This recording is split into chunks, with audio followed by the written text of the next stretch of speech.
The first thing people noticed about him wasn't his face. It was the silence. In a crowded London train station, where voices clashed and footsteps echoed endlessly, he stood still like he didn't belong to the world around him. No phone. No luggage. Just a long dark coat and eyes that didn't seem to blink often enough. No one recognized him. That was the point. Because 10 years ago, Lucas Harrow had died. At least, that's what the world believed. Back then, Lucas had been a rising journalist, sharp, relentless, and dangerously curious. He had a way of pulling secrets out of people, not by force, but by patience. He listened more than he spoke, and when he finally wrote, his words carried weight. Too much weight. Because one story changed everything. It was about Arthur Whitmore, a respected businessman, philanthropist, and public figure. To the world, Arthur was untouchable, a man who donated to charities, funded hospitals, and shook hands with politicians. But Lucas had found something buried beneath all that. Illegal dealings. Money laundering. And something darker, something involving people who had simply disappeared. Lucas should have walked away. Instead, he published. And within 48 hours, his life collapsed. His editor turned against him. The evidence vanished. Witnesses changed their statements. And Lucas Harrow became the criminal. Fraud. Defamation. Fabrication. His name was dragged through every newspaper in the country. The same media that once praised him now tore him apart. But the worst part wasn't the betrayal. It was the fire. The memories still lived in his bones. A small house outside the city.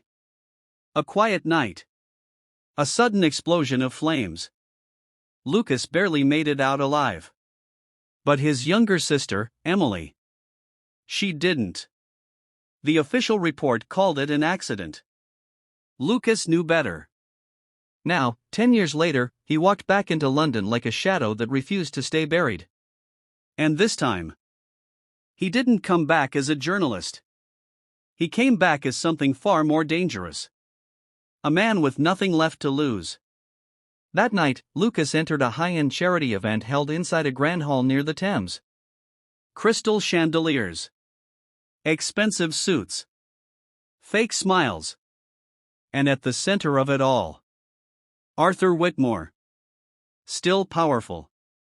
Still respected. Still untouchable. Lucas watched him from across the room, blending in effortlessly. Years had changed him. His face sharper. His posture heavier. His presence colder. But his eyes? They hadn't changed. They still carried the same fire. "You're staring a bit too hard." The voice came from beside him. Lucas turned slightly. A woman stood there, holding a glass of wine. Elegant, composed, but observant. "Am I?" Lucas replied calmly. She tilted her head. "Most people here stare with admiration. And I don't look like most people?" She gave a faint smile. "No. You look like someone who's counting." Lucas studied her carefully. "Counting what?" "Time," she said. "Or mistakes." A pause. "Which one are you?" Lucas looked back at Arthur. "Both." The woman followed his gaze, and something shifted in her expression. "You know him," she said quietly. Lucas didn't answer. After a moment, she spoke again. "My name is Clara Whitmore." That got his attention. He turned fully now. "Whitmore," he repeated. She nodded. His daughter. For a brief second, just a second, something flickered in Lucas's eyes. Not fear. Not anger. Recognition. Fate had a strange sense of humor. Arthur stepped onto the stage, raising his glass as the room quieted. "Ladies and gentlemen," he began smoothly, "thank you for joining us tonight." Lucas stopped listening. Because this was the moment. Not loud. Not dramatic. Just precise. He reached into his coat and pulled out his phone. One message. One file. 10 years of truth. He pressed send. Within seconds, everything changed. Phones buzzed across the room. Conversations stopped. Faces shifted. Arthur paused mid-sentence. Confusion. Then tension. Then fear. "What is this?" someone whispered. A journalist near the front stared at his screen. "These documents, this is evidence." Evidence of what? He looked up slowly. Everything. Arthur's confidence cracked for the first time in years. "Ladies and gentlemen," he said, forcing a smile, "there seems to be some." "Is it true?" The question cut through the room. Sharp. Direct. Unavoidable. Arthur's eyes darkened. And for the first time, he didn't have control. Across the room, Lucas watched silently. Clara turned to him, her voice low. "You did this." It wasn't a question. Lucas met her gaze. "Yes." Her grip tightened around her glass. "Do you even understand what you've started?"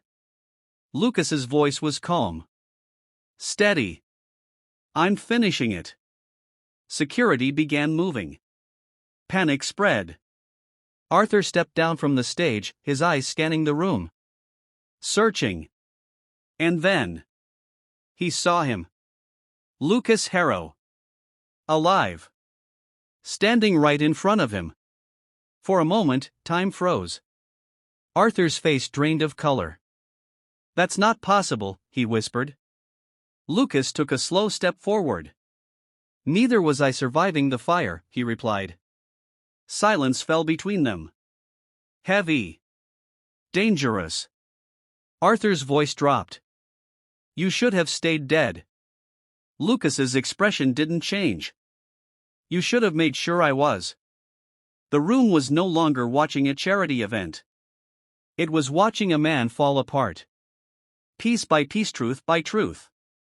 Arthur tried to recover, to regain control, but it was gone. The power. The image. The illusion. All of it slipping through his fingers. "You think this ends me?" Arthur said, his voice shaking with anger. "You have no idea who you're dealing with." Lucas stepped closer. "No," he said quietly. "I know exactly who you are." A pause. "Now everyone else does too." Police sirens echoed outside. Closer. Louder. Inevitable. Arthur looked around, trapped not by walls, but by truth. His empire wasn't burning. It was collapsing. And there was nothing he could do to stop. As officers entered the building, Lucas turned away. No victory smile. No celebration. Just silence. Clara watched him. "You ruined him," she said. Lucas stopped. Then spoke without turning. "No," he said. "He ruined himself." Outside, the rain had started again.